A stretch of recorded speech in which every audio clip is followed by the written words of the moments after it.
Assalamualaikum warahmatullahi wabarakatuh. Innal hamdalillah nahmaduhu wa nasta'inuhu wa nastaghfiruh wa na'udzu billahi min shururi anfusina wa min sayyiati a'malina.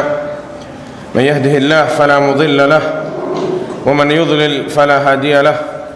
Ashhadu an la ilaha illallah wahdahu la syarika lahu wa ashhadu anna Muhammadan 'abduhu wa rasuluh sallallahu alaihi wa ala alihi wa sahbihi wa sallama tasliman katsira, amma ba'd. Alhamdulillah, puji syukur kita kepada Allah Subhanahu wa taala, yang mana Allah Subhanahu wa taala masih memberikan kita banyak nikmat dan karunia-Nya, yang mana salah satu dari nikmat tersebut Allah Subhanahu wa taala masih mengizinkan kita, memberi taufik kepada kita untuk kita melaksanakan puasa Arafah. Semoga Allah Subhanahu wa taala menerima amalan ibadah kita. Amin. Salawat serta salam tak lupa kita curahkan kepada Nabi kita Muhammad sallallahu alaihi wasallam, sebaik-baik nabi dan rasul, dan juga kepada para sahabatnya, para pengikutnya hingga hari kiamat.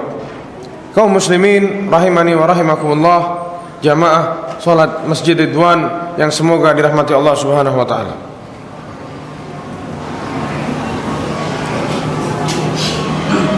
Apa judulnya kajian malam ini? Malaikat pun malu. Siapa yang bisa terka-terka kira-kira judulnya apa sekarang? Mau membahas tentang apa?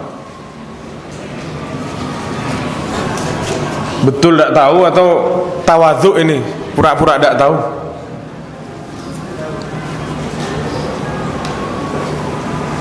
Pada hari ini insyaallah, dan mungkin besok juga, tidak mungkin selesai sekarang ceritanya, kita akan mengkisahkan seorang sahabat Rasulullah sallallahu alaihi wasallam yang banyak dari kaum muslimin kurang ingin tahu kepada sirahnya beliau. Bahkan banyak dari kaum muslimin yang menuduh tuduhan-tuduhan yang salah kepada beliau. Yang mana kita umat Islam lebih sering mengkaji tentang siapa? Abu Bakar, mengkaji tentang Umar bin Khattab sampai dibikin filmnya Umar bin Khattab, mengkaji Ali bin Abi Thalib, bahkan mereka hulu kepada Ali bin Abi Thalib. Syiah terlalu hulu mengagungkan Ali bin Abi Thalib. Namun satu di antara empat itu terlupakan para jamaah sekalian. Siapa? Utsman bin Affan. Para jamaah sekalian, sebelum kita memulai, kita harus tahu, kita bahas ceritanya sahabat ini karena ada sesuatu di balik cerita para sahabat tersebut. Allah Subhanahu wa taala berfirman di dalam surat Al-Fath ayat 29, Muhammadun Rasulullah. Muhammad adalah Rasulullah. Walladzina ma'ahu asyidda'u 'alal kuffar, dan orang-orang yang berada bersamanya, berarti siapa? Asyidda'u 'alal kuffar, tegas kepada orang kafir, keras. Tarahum rukka'an sujjadan yabtaghuna fadlan minallahi wa ridwana. Asyidda'u 'alal kuffar ruhama bainahum, keras kepada orang kafir dan saling menyayangi di antara mereka. Dan kalian melihat mereka rukka'an, ruku', sujjadan, bersujud, salat maksudnya, yabtaghuna fadlan minallahi wa ridwana, karena mengharap ridha Allah Subhanahu wa taala, mengharap fadilah dari Allah Subhanahu wa taala. Simahum fi wujuhihim min atharis sujud, terdapat bekas-bekas di wajah mereka dari bekasnya sujud. Dzalika mathaluhum fit Taurat, dan demikian Allah sebutkan mereka para sahabat di Taurat. Wa mathaluhum fil Injil, dan juga Allah ceritakan sifat-sifat mereka di Injil. Sekarang kalau mereka di Taurat dan di Injil dikasih tahu sama Allah, nanti akan ada nabi namanya Muhammad, dan dijelaskan juga nanti Muhammad itu punya sahabat-sahabat. itu orang ahli kitab. Kenapa kita kaum muslimin tidak mau mengkaji? Kita lebih senang baca novel, dongeng bohong, baca sampai merinding, sampai nangis kadang baca novel, bohong semuanya. Tapi cerita yang fakta, yang mana cerita ini memupuk iman kita, kita lupa, tidak sempat mau baca. Dan juga para jamaah sekalian, Rasulullah sallallahu alaihi wasallam bersabda, "An-nujum amanatun lis-sama." Langit itu adalah amanatun lis-sama. Adalah amanat bagi bintang itu adalah amanat bagi langit. Fa idza dhahabatin nujum, kalau sudah bintang-bintang tidak ada, atas sama'u ma tu'ad, akan datang kepada langit apa yang dijanjikan. Maksudnya apa? Akan hancur langit ini. Kalau sudah tidak ada bintang-bintang, akan hancur langit. Wa ana amanatun li ashabi, dan saya, kata Rasulullah, amanatun li ashabi. Amanat maksudnya dititipkan atau dijaga. Fa idza dhahabtu, kalau saya sudah pergi, kata Rasulullah, maksudnya sudah meninggal, ata ashabi ma yu'adun, akan datang kepada sahabat-sahabatku apa yang dijanjikan dari fitnah, peperangan dan lain sebagainya. Wa ashabi amanatun li ummati, dan sahabat-sahabatku radhiyallahu anhum ajma'in amanatun li ummati, mereka adalah titipan atau amanat bagi umatku. Fa idza dhahaba ashabi, kalau sahabat-sahabatku sudah tidak ada lagi, ata ummati ma yu'adun, akan datang kepada umatku apa yang dijanjikan dari bid'ah-bid'ah dan pelencengan-pelencengan yang sangat banyak itu. Maka para jamaah sekalian, dari ayat Al-Quran dan hadis ini kita tahu sahabat itu fadilahnya banyak. Mereka adalah suatu kaum yang mana kita tahu mereka itu paling tahu sama Al-Quran. Mereka yang paling ngerti isinya Al-Quran. Mereka yang paling mencintai Rasulullah sallallahu alaihi wasallam. Dikatakan oleh Abdullah bin Mas'ud radhiyallahu anhu, "Fahubbuhum sunnah," mencintai mereka para sahabat adalah sunnah. Wa du'a'u lahum qurbah, dan mendoakan mereka para sahabat itu adalah mendekatkan diri kita kepada Allah Subhanahu wa taala. Wal iqtida'u bihim wasilah, dan kita niru mereka itu adalah wasilah, cara kita beragama. Niru siapa? Niru Rasulullah SAW, terus niru siapa? Sahabat. Jangan hadis-hadis ini kita artikan semau kita. Banyak ahlul bid'ah di luar betul bawa ayat Al-Quran sama bawa hadis, tapi sahabat mengartikan apa, dia mengartikan apa. Padahal dia yakin, dia itu tahu bahwasanya pemahaman yang benar itu pemahamannya sahabat. Wal akhdhu bi atharihim fadilah, dan mengambil riwayat-riwayat mereka itu, perkataan-perkataan mereka itu adalah suatu kebaikan. Ini yang dikatakan oleh Abdullah bin Mas'ud radhiyallahu anhu. Maka para jamaah sekalian, pada kesempatan ini kita akan membahas salah seorang sahabat Rasulullah SAW, salah seorang peninfak fi sabilillah, seorang suami dari dua anak Rasulullah sallallahu alaihi wasallam. Beliau adalah Abu Abdullah Amirul Mukminin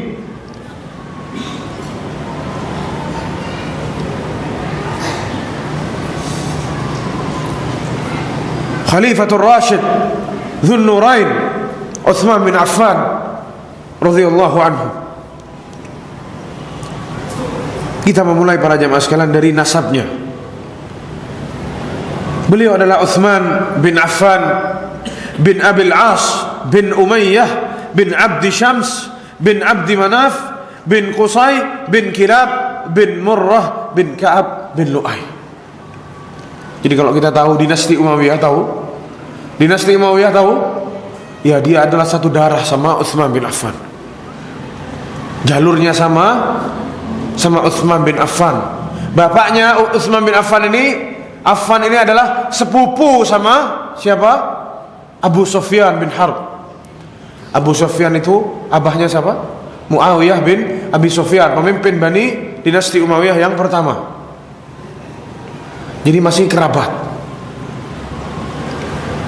Dan berjumpa nasabnya dengan Rasulullah sallallahu alaihi wasallam di mana? Di Abdi Manaf. Siapa yang hafal nasabnya Rasulullah sampai Abdi Manaf? Siapa yang tahu? Siapa yang tahu nasabnya Rasulullah? Subhanallah. Ini yang kita jerit-jerit setiap hari ahli sunnah wal jamaah. Nasabnya Rasulullah kita tidak tahu. Muhammad bin Abdullah bin Abdul Muttalib. Terus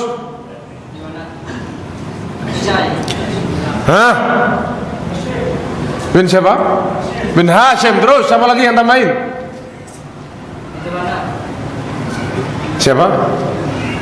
Muhammad bin Abdullah bin Abdul Muttalib bin Hashim bin siapa?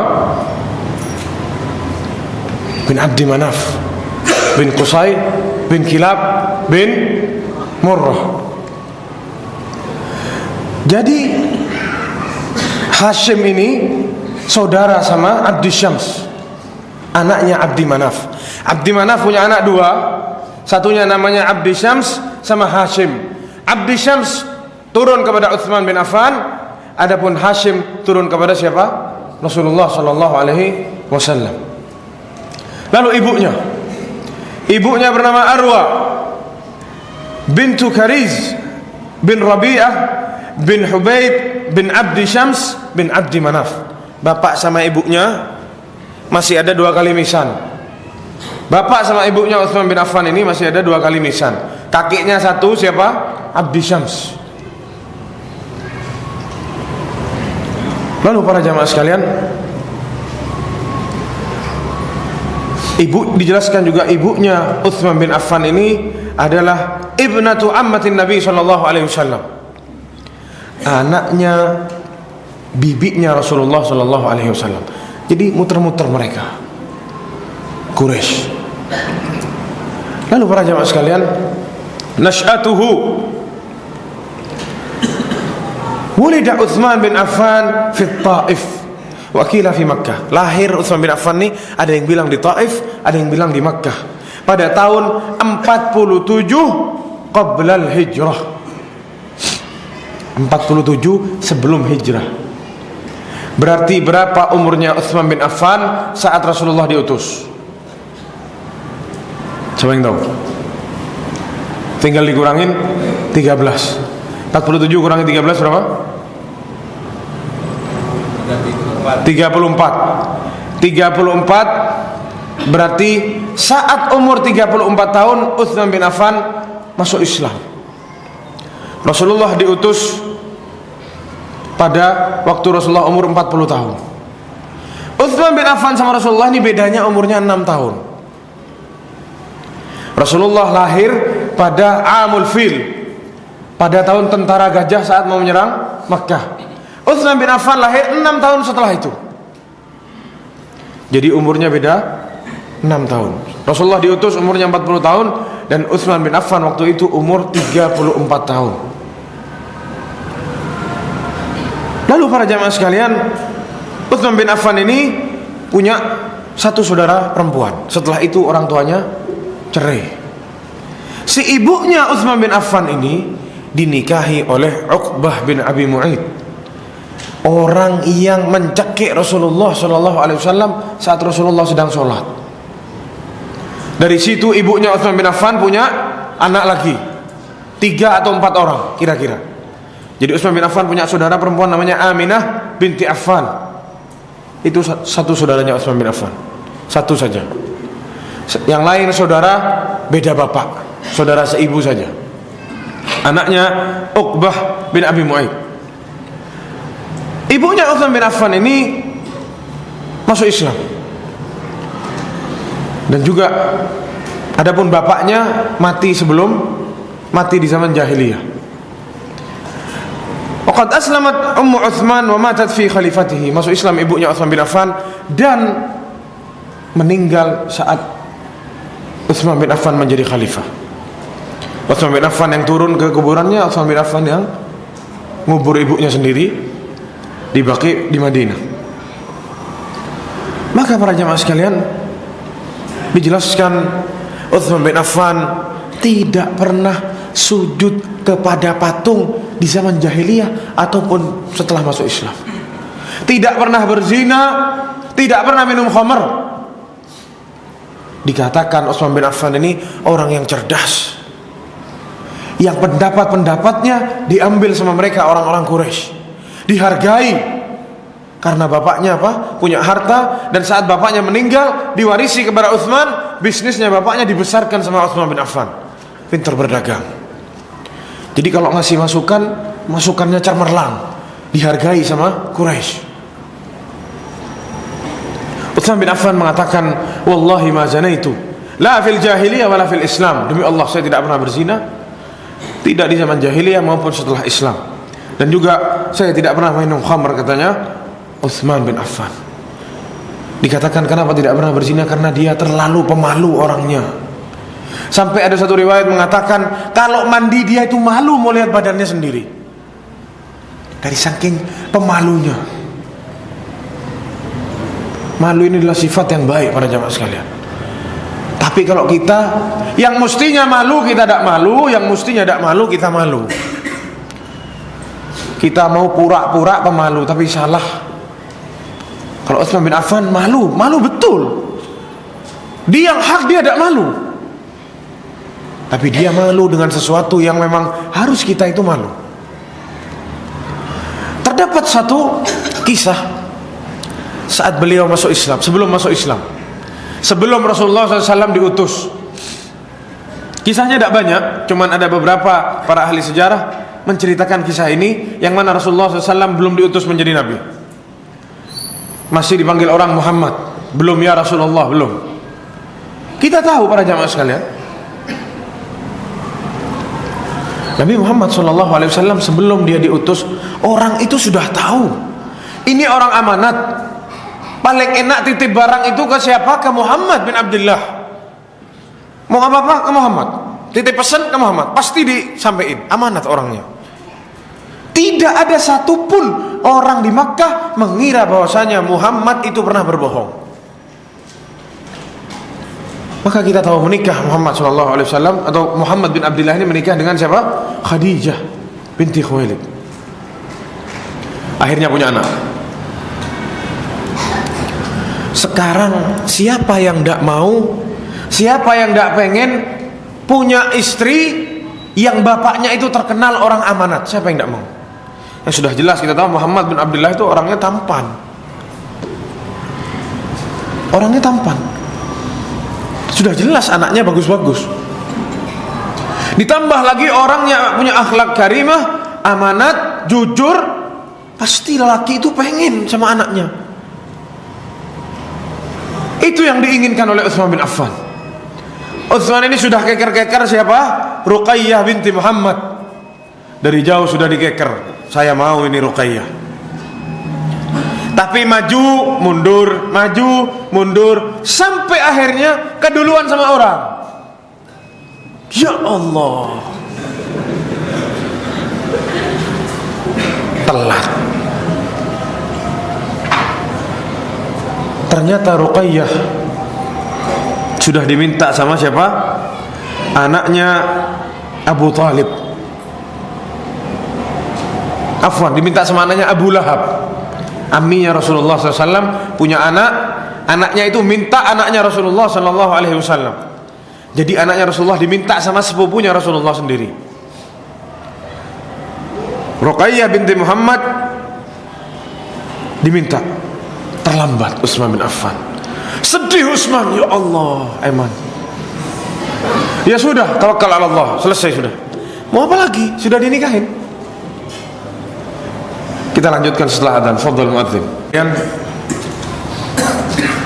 dua langsung anaknya Rasulullah SAW diminta sama anaknya Abu Lahab.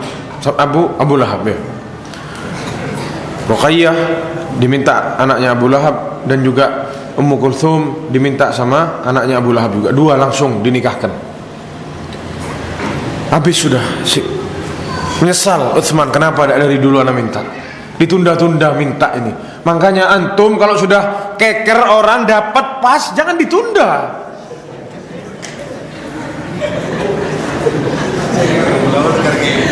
Nanti disikat orang, karena kurang ajar.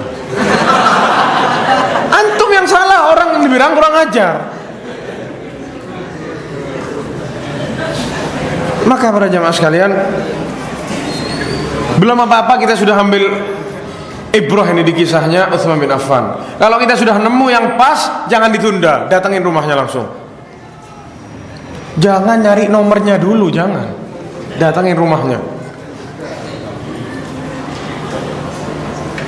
Maka berjalanlah para jamaah sekalian, sudah habis.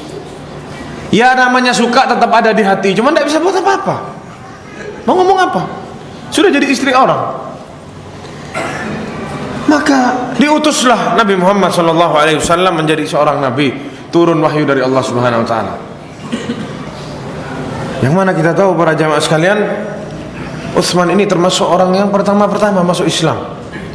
Saat Rasulullah SAW diutus, sudah jelas Abu Bakar radhiyallahu anhu yang pertama kali masuk Islam. Minar rijal Abu Bakar, dari para laki-laki dewasa yang pertama kali masuk Islam Abu Bakar As-Siddiq. Saat ketemu Utsman, langsung dipegang Utsman sama Abu Bakar, dikasih tahu, ya Utsman, wallahi innaka la rajulun hazim. Ya Utsman, kamu ini lelaki sejati, lelaki yang hebat. Ma yakhfa 'alaika al-haq min al-batil. Tidak ada yang tersembunyi dari kamu wahai Utsman, yang baik atau yang buruk. Kamu tuh pasti tahu. Maksudnya kamu ini cerdas, kamu ini bukan orang lemah, bukan orang lemah.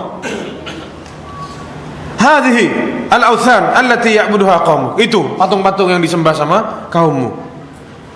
Alaysat hijaratan samma? Apakah itu, bukankah itu batu? Tak bisa ngomong, tak bisa dengar. Mikir, ayo pikir, kata Abu Bakar. Tak bisa dengar, tak bisa ngomong, tak bisa ngasih manfaat, tak bisa kasih mudarat. Mau ngapain disembah, kata Abu Bakar. Ini telah diutus Muhammad menjadi Rasul Sallallahu Alaihi Wasallam. Ayo beriman kepada Muhammad. Yang diutus, kata Abu Bakar, ila jami'i khalqihi, bagi semua hamba Allah, bagi semua manusia di muka bumi. Fahal laka an ta'tihi wa tasma' minhu? Maka kamu mau beriman? Langsung Utsman bilang na'am. Tak pakai bantah, langsung na'am.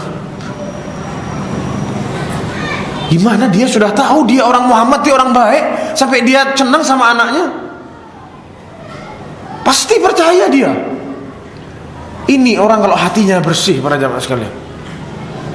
Tidak ada rasa iri, dengki, tidak ada rasa menahan dendam dan lain sebagainya. Kalau kita mungkin emosi, apa anaknya dikasih ke orang. Akhirnya berimanlah Utsman bin Affan.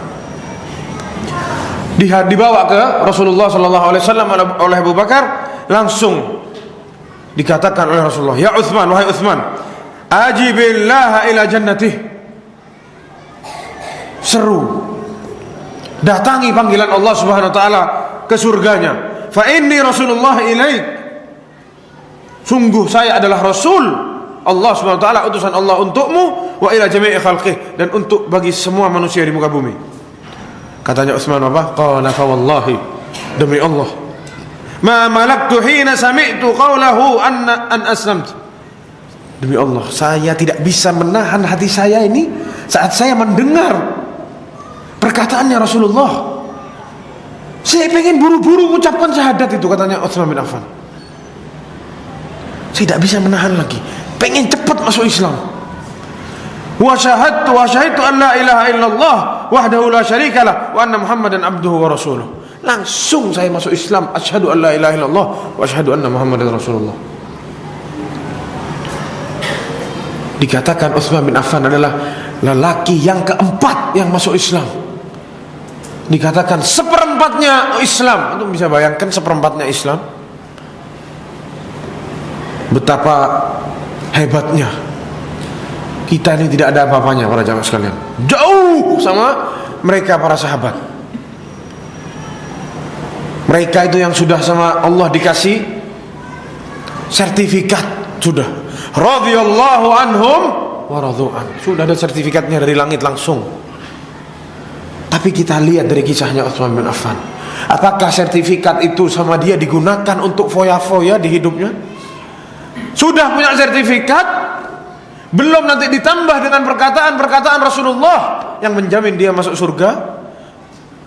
Kita lihat gimana nanti dia berinfak fisabilillah, yang mana kalau dipikir sama akal tidak masuk akal. Lalu para jamaah sekalian,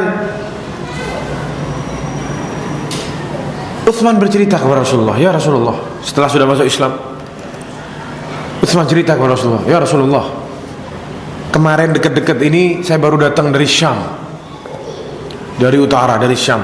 Biasa bawa barang dagangan, dia berdagang, sering berangkat bawa dagangannya, nanti pulang bawa dagangan lain, terus begitu. Terakhir saat saya datang ini, sebelum saya masuk Islam ini, katanya Utsman bin Affan, saya istirahat di satu tempat sana. Keluar dari Syam, saya istirahat duduk di situ. Saya sama Talha bin Ubaidillah. Saya tidur istirahat. Terus saya, katanya Utsman, antara sadar dan tidak sadar, saya mendengar ada seseorang yang menyeru, ya ayuhan naim, wahai yang sedang tidur, itu Ahmad sudah diutus. Siapa maksudnya Ahmad? Nabi Muhammad. Kenapa dibilang Ahmad bukan Muhammad? Karena di dalam Taurat dan Injil siapa namanya? Ahmad. Dan di langit namanya Nabi kita itu siapa? Ahmad, bukan Muhammad. Yang mana dalam surat As-Saff ayat 6, wa idz qala Isa ibn Maryam ya bani Israil inni rasulullah ilaikum musaddiqan lima baina yadayya minat Taurah wa mubasysyiran bi rasuli ya'ti min ba'di ismuhu Ahmad. Katanya Isa, nanti akan datang rasul setelahku, ismuhu siapa? Namanya Ahmad. Mereka ahlu kitab mengatakan itu. Utsman dengar. Subhanallah, kata Utsman, saat kita pulang saya ketemu Abu Bakar, sama Abu Bakar saya diajak kepada engkau ya Rasulullah, lalu sekarang saya beriman.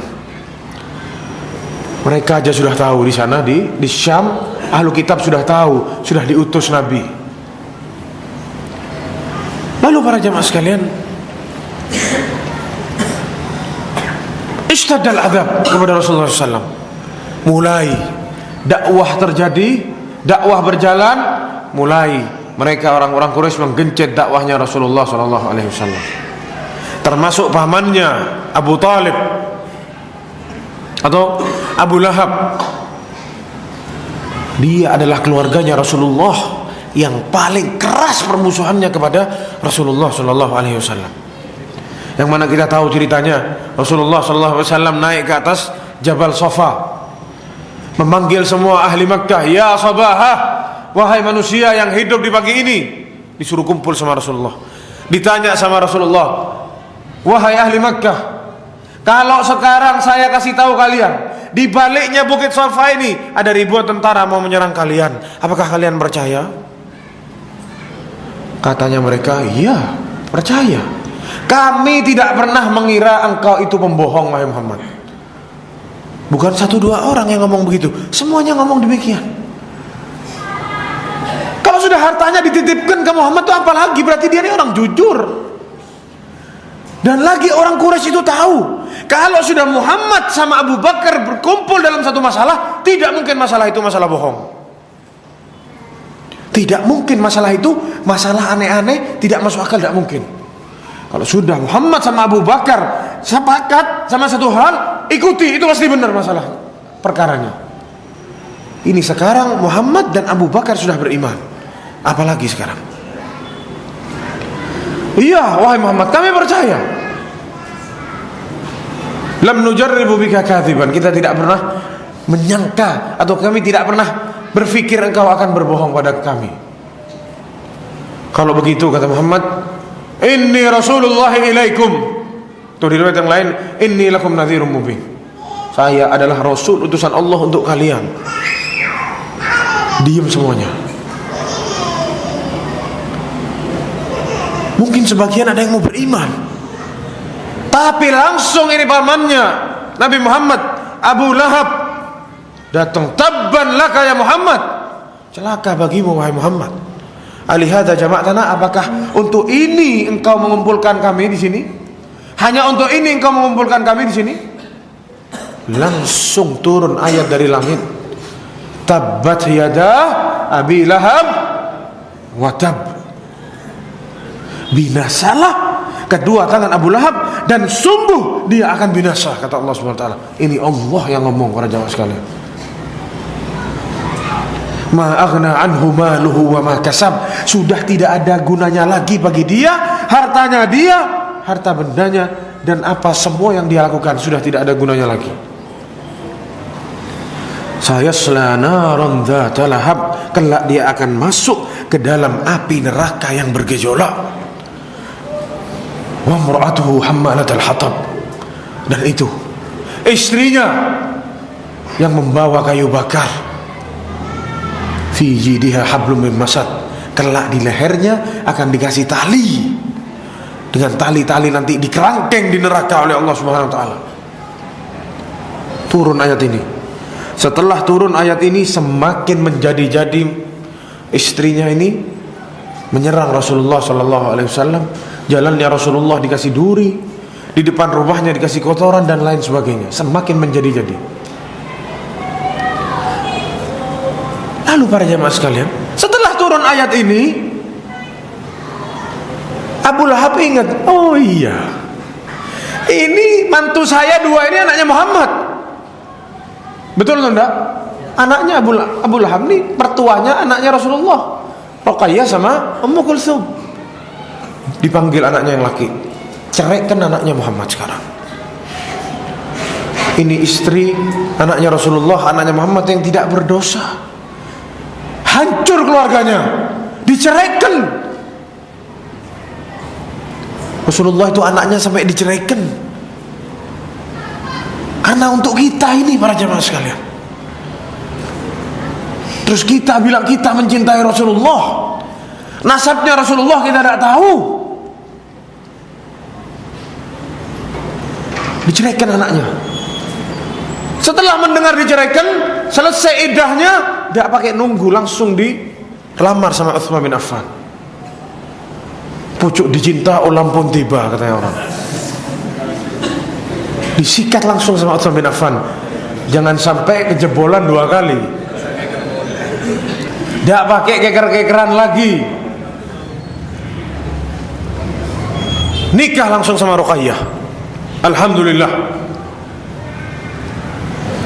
Dihiasi Ruqayyah oleh Khadijah radhiyallahu anha, dibikin acara sama Khadijah sama ibunya, menikah.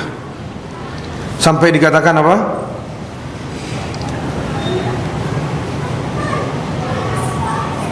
Bahwasanya dua pengantin yang paling serasi dan yang paling indah dilihat itu adalah Utsman dan istrinya Ruqayyah. Suaminya adalah apa? Pemuka di sana di Quraisy, dan istrinya adalah anaknya Nabi Muhammad, sebaik-baik manusia di muka bumi, dan ibunya Khadijah, salah satu wanita yang sempurna, yang dikatakan oleh Rasulullah SAW, kamu la minar rijal kathir wa kamu la imra'ah arba'ah. Laki-laki itu banyak yang sempurna, tapi kalau perempuan cuma 4. Siapa? Asia istrinya Fir'aun, Maryam, Khadijah, sama siapa? Fatimah, anaknya Rasulullah sallallahu alaihi wasallam. Antum bisa bayangkan antum menikah sama anak perempuan bapaknya Nabi, ibunya wanita yang dikatakan wanita yang sempurna. Sampai mereka orang-orang Mekah itu terus membuat syair bahwasanya yang seindah-indahnya pengantin itu, seserasi-serasinya pengantin adalah Utsman wa zaujuha Ruqayyah, atau Ruqayyah wa zaujuha Utsman. Lalu para jamaah sekalian, kita tahu saat mereka mendesak, mereka orang kafir Quraisy mendesak Rasulullah sallallahu alaihi wasallam, mulai sahabat-sahabat ini disiksa oleh mereka, majikan-majikannya, para pemuka-pemukanya. Ammar bin Yasir disiksa. Sumayyah ditombak kemaluannya. Ammar bapaknya atau Yasir bapaknya Ammar dipecuti, disiksa sampai meninggal dunia di depan matanya anaknya sendiri. Apakah kita ini pernah, para jamaah sekalian, gara-gara membela sunnah sampai kita ini disiksa? Gara-gara kita ini mengatakan qala Allah, qala Rasul, kita disiksa? Apa kita pernah membayangkan ibu kita sendiri ditombak kemaluannya di depan mata kita sendiri, para jamaah sekalian? Itu yang dialami apa? Ammar. Bilal dipecuti, ditimpakan batu, dan banyak sahabat-sahabat yang lain. Khabbab ibn al-Ard dipanggang di api. Mulai Rasulullah resah, takut sahabat-sahabat yang lain juga disiksa. Lalu sama Rasulullah SAW diutus hijrah sana ke Habasyah, karena di sana ada seorang raja yang tidak mendolimi kaumnya, seorang raja yang tidak pernah mendolimi rakyatnya. Siapa yang tahu nama aslinya Najasyi? Namanya rajanya Habasyah itu siapa? Najasyi. Itu sebutan bagi setiap raja yang menjabat di Habasyah. Kalau nama aslinya siapa? Ashamah ibnu Abhur atau Ashamah bin Abjur, itu nama aslinya. Yang mana dia beriman, dia masuk Islam sebelum dia meninggal dunia.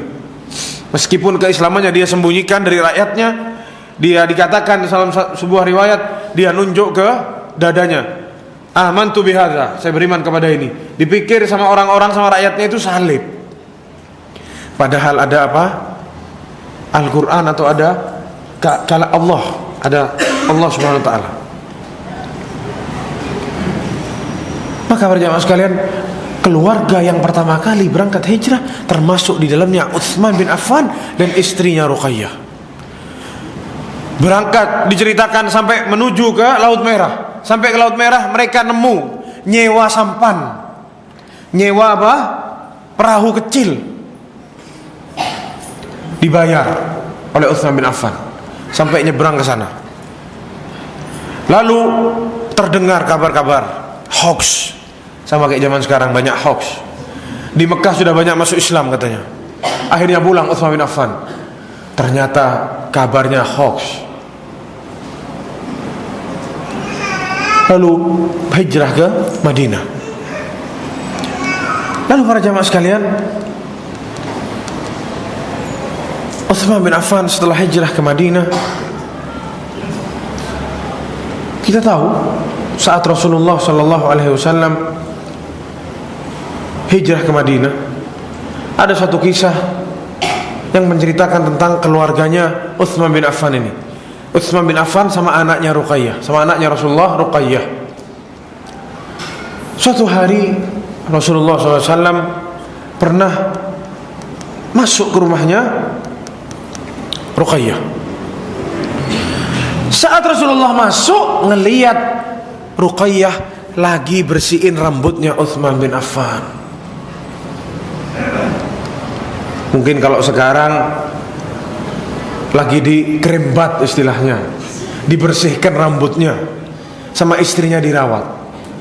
Ini ibu-ibu suaminya itu dirawat, jangan dibiarkan usang-usang mukanya. Itu yang dilakukan Ruqayyah, lagi mandiin, lagi nyiram rambutnya Utsman bin Affan, lagi dibersihin rambutnya. Rasulullah ngelihat itu, seraya Rasulullah mengatakan apa? Ya Bunayyah, wahai putriku, ahsini ila Abi Abdullah, berbuat baiklah kepada suamimu Abu Abdullah Utsman bin Affan. Fa innahu asbaha ashabi bi khuluqan, karena sungguh dia itu Utsman bin Affan adalah sahabat yang akhlaknya paling mirip sama saya, katanya Rasulullah SAW. Antum bisa bayangkan Allah SWT berfirman apa? Wa innaka la'ala khuluqin azim, engkau Muhammad di atas akhlak yang agung. Kata Rasulullah, Utsman bin Affan itu paling samanya atau paling mirip akhlaknya sama saya itu Utsman bin Affan. Buat baik kamu wahai putriku kepada suamimu ini. Jadi bapak-bapak yang anaknya sudah menikah, nasihati anaknya. Jangan kalau anaknya ruwet sama suaminya, banyak masalah, istrinya yang disuruh, wah urus anak ribut. Jangan diserahkan ke istrinya terus. Dudui anaknya, ajak ngomong. Kadang anak perempuan itu lebih perasaan kalau sama bapaknya. Jangan ibunya terus, wah anak urus ribut sama suaminya. Dikit-dikit kalau anaknya juara satu, anaknya siapa? Anaknya anak. Kalau anaknya ribut, ibunya yang dipanggil, istrinya yang dipanggil. Jangan begitu. Contoh Rasulullah Shallallahu Alaihi Wasallam. Berbuat baiklah sama suamimu. Dan juga ada satu riwayat Rasulullah SAW mengatakan, Inna ba'laka asbahan nasi bijaddika Ibrahim. Sungguh suamimu itu apa? Manusia yang paling mirip sama jaddika Ibrahim, kakek kalian Ibrahim. Wa abika Muhammad, dan paling mirip dengan bapakmu Muhammad. Bayangkan Utsman bin Affan mirip sama Ibrahim, Nabi Ibrahim alaihissalam, dan mirip sama siapa? Bapaknya. Maksudnya Nabi Muhammad sallallahu alaihi wasallam. Dan juga di riwayat yang lain, Inna nushbihu Utsman bi abina Ibrahim. Kita ini nusbihu Utsman, menyerupai Utsman dengan bapak kita Ibrahim alaihissalam. Itu yang dikatakan Rasulullah sallallahu alaihi wasallam. Lalu para jamaah sekalian, hijrah ke Madinah. Kita tahu mereka semuanya hijrah ke Madinah diam-diam. Banyak para sahabat hijrah ke Madinah sembunyi-sembunyi pada malam hari. Yang pada siang hari Umar bin Khattab, yang lain sembunyi-sembunyi takut Umar bin Khattab laporan ke pemuka-pemuka Quraisy. Hei, ana mau hijrah. Diam semuanya. Siapa yang mau istrinya jadi janda, anaknya jadi anak yatim, ayo halangi jalan saya, katanya Umar bin Khattab. Ayo sekalian. Yang lain diam-diam semua. Hijrah ke Madinah. Kita tahu Rasulullah berangkat terakhir sama Abu Bakar. Lalu apa yang terjadi para jamaah sekalian? Fil Madinah. Kita lanjutkan besok insyaallah. Besok malam kita lanjutkan kisahnya sampai kisah meninggalnya Utsman bin Affan. Mungkin itu yang bisa saya sampaikan sekarang. Wallahu taala alam. Wa sallallahu ala nabiyyina Muhammad wa ala alihi wa sahbihi wasallam. Assalamualaikum warahmatullahi wabarakatuh.